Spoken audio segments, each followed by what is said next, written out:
I watched the Infinity Castle Kimetsu no Yaiba movie live in Miyazaki, Japan the other day, and my goodness, they did Akaza's backstory absolutely right. It was a masterpiece of pacing, animation, and clarity from beginning to end. Now, this is going to be spoiler free for the first part.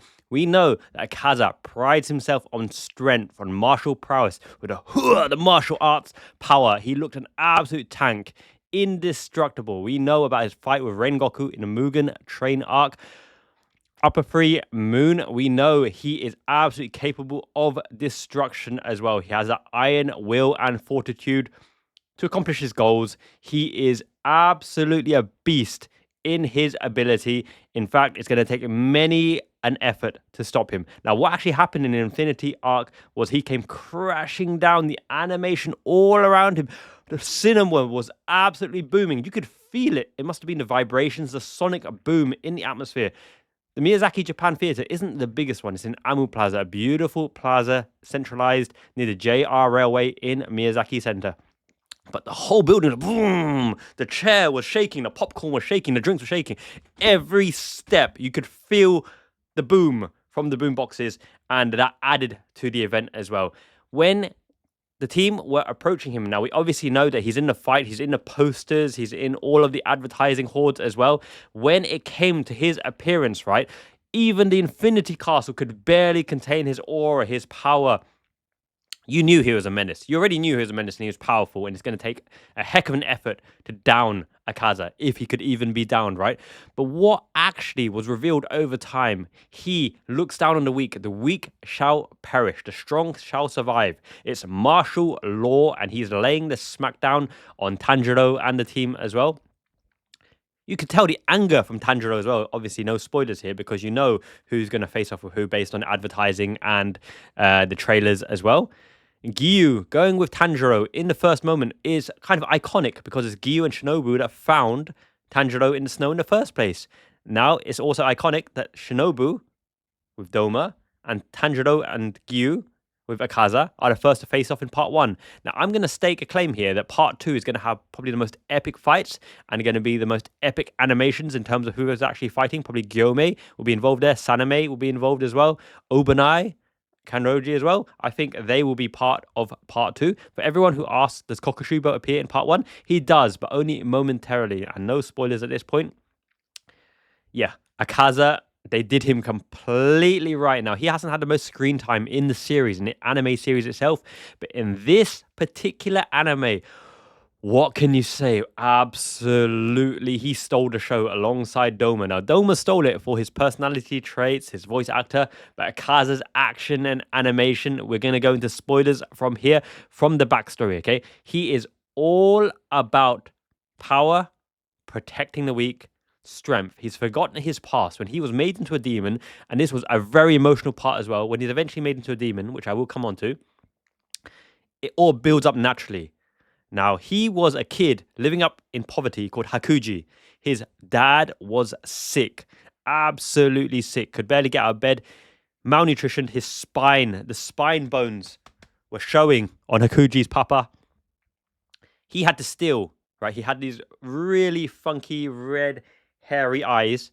A boy called Hakuji. He was tanky and strong already, but he had to steal to afford medicine for his dad to survive.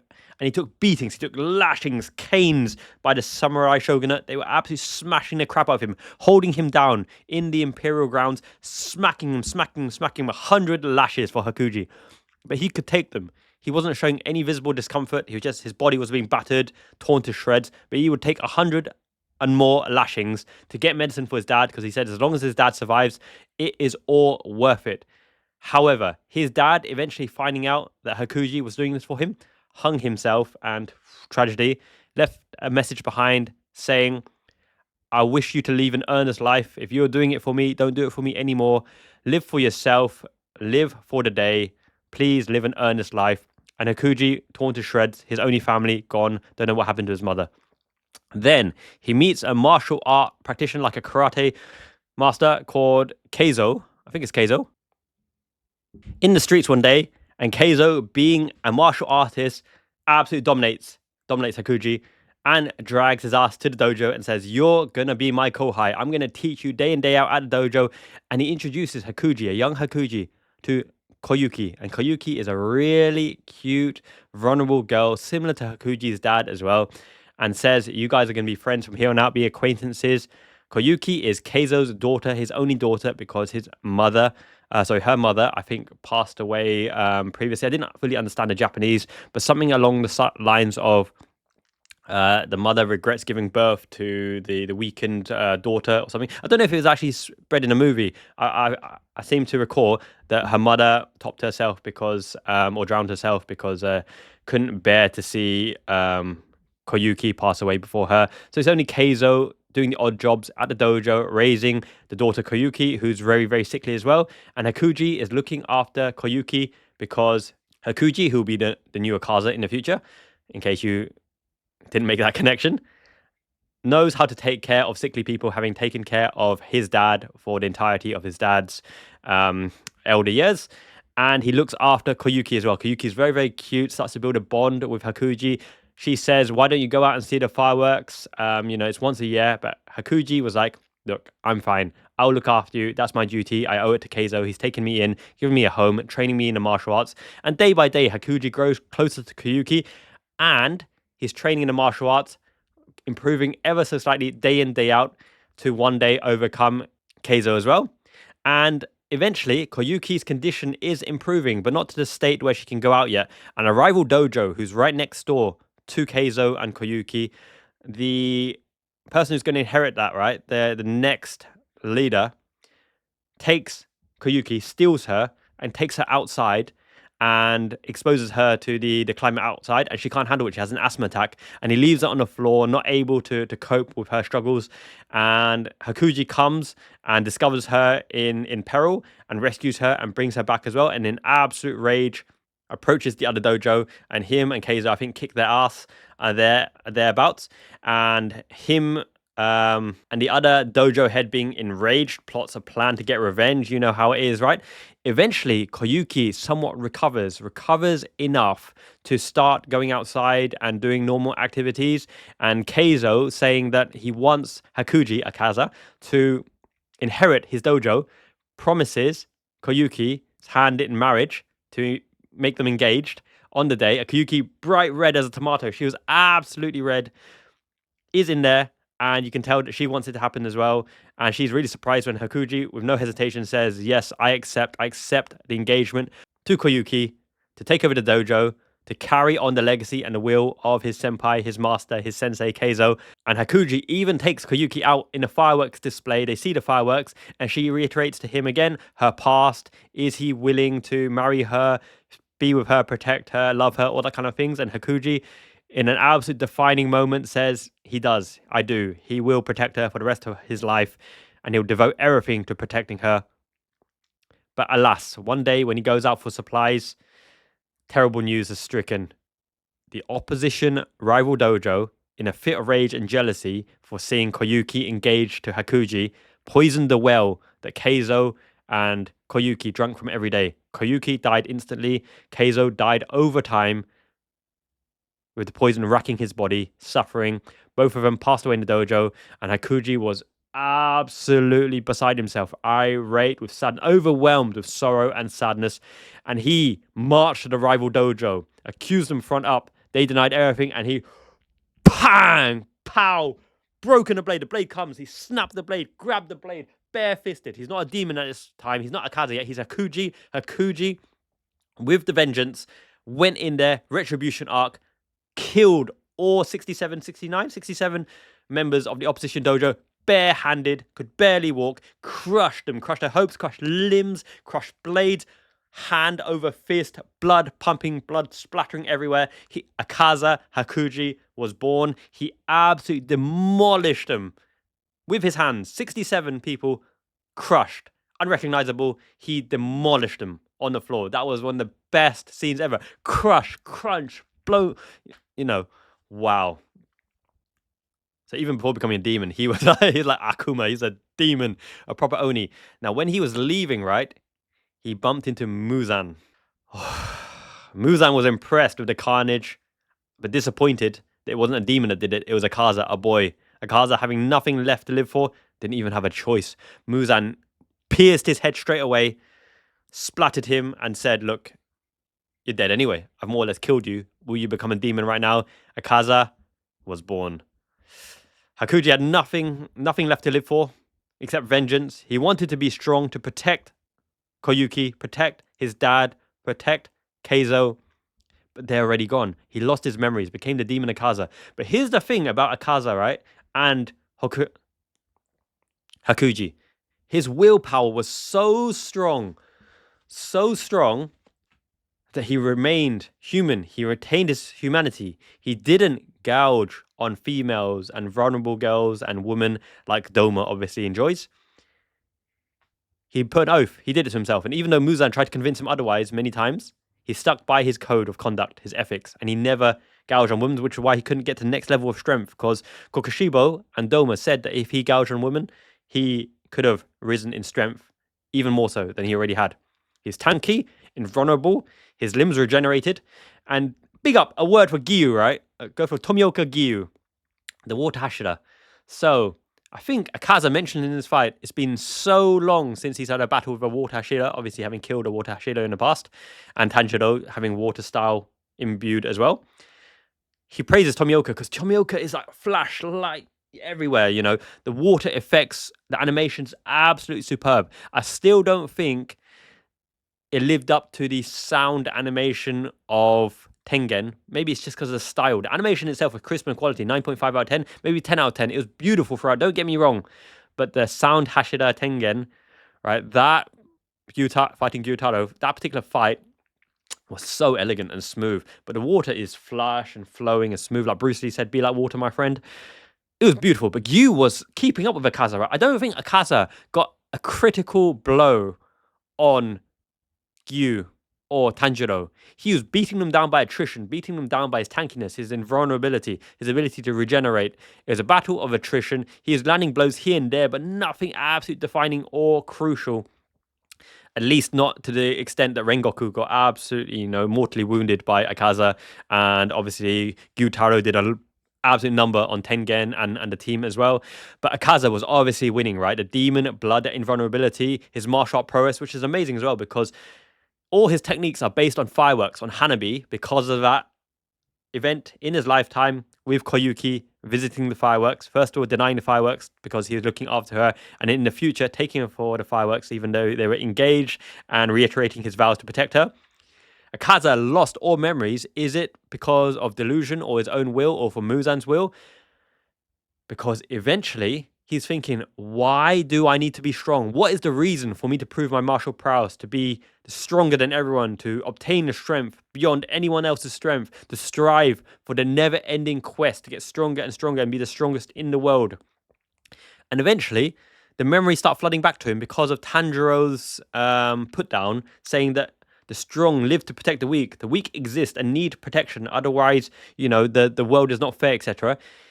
He reflects back on his life, what Hakuji, his former self, was trying to do: protect Koyuki, protect his dad, protect Keizo as well, make them proud. He starts to get flashbacks. Koyuki reaches out and says, "Moi, you've done enough, But Akaza's not accepting it. He doesn't recognize her. He doesn't recognize Keizo. But the flashbacks keeps coming back. And he does recollect it because he spots Tanjiro's determination to protect the weak, to fight for what's right, to fight for the right to survive, even though he's weaker than Akaza as well. He's thrown full thrust back into the past, especially when Tanjiro, in his own flashback with Inosuke and with a grandma being able to approach Inosuke without him noticing, he realizes that Akaza probably has a martial prowess symbol on the floor to recognize that anyone who enters his zone, his martial arts zone, he can thrive off their killing intent, their aggression, their blood rage, the rage bait, and he can defend and deflect and sense everything. So as Tanjiro enters the clear world, the transparent world, right, and has a new ability, he eventually beheads because he has the ability. Tanjiro, even though he's derpy and he's the main character, not plot protection here, he learned from his pasts, like Slumdog Millionaire, topped Akaza's head. Akaza's head is off, disintegrates, surprised at, what happened there. He couldn't sense Tanjiro at all. Tanjiro used every fiber, every ounce of energy in his body. His body is absolutely wrecked. All the muscle fibers broken. Gyu can barely stand as well, having taken attritional wounds, but really devastating wounds over time because his energy and defense is lowering over time. And so this state, Akaza's body doesn't disintegrate. It starts to regenerate. His body is moving on its own, not with clarity, but by instinct. And his head is starting to respawn and get all those cells back.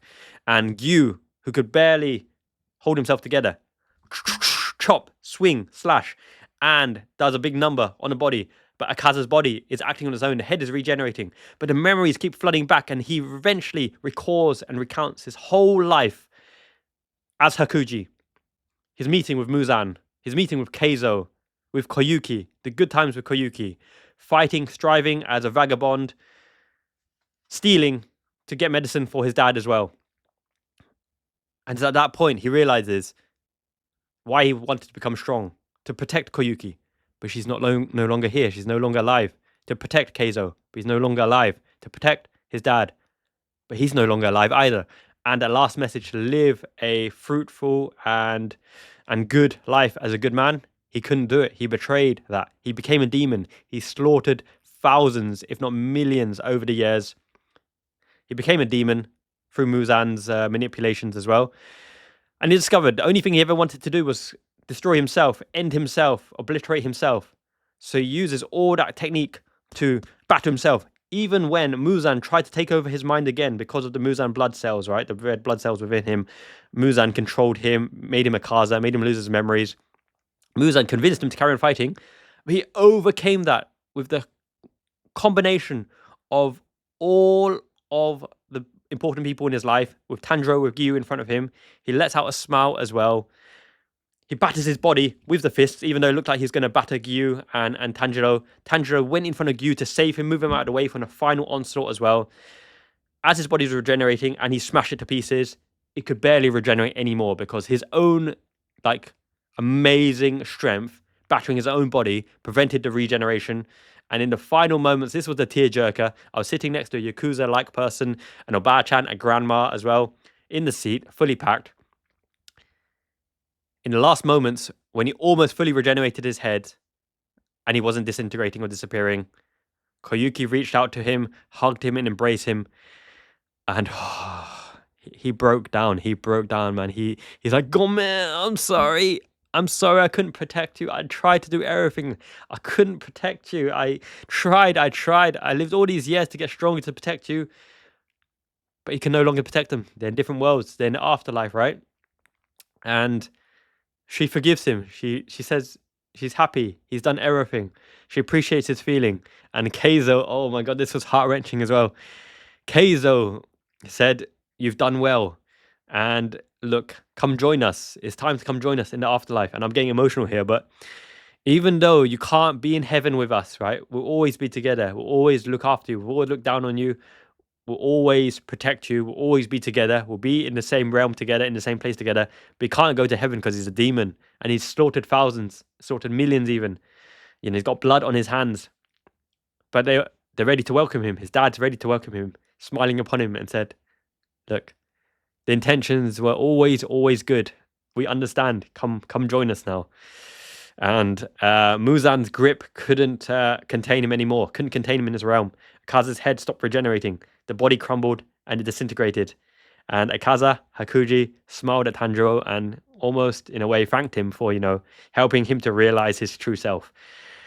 They did that arc fantastically well. The music was badass and boss, even though the music, when Rengoku fought Akaza in the Mugen Train arc, that was probably slightly better. But this movie was a masterpiece, 10 out of 10, and it leads to good signs in the next movie as well. Look, hope you guys enjoyed that review. Drop a like below. If you want me to make more Kimetsu no Yaiba content, Infinity Castle content, let me know. I'll do the Shinobu and Doma encounter fight, right? With Kanao appearing at the end as well. We'll do the Kaigaku and Zenitsu fight as well. We'll do every highlight of movie 1. You've got to see it. September worldwide release. Released yesterday in Miyazaki, Japan. Life in Japan with Miyazaki man and community. And you guys, Ichiban, it means the best. Until next time, Janet means ciao. My wallpaper.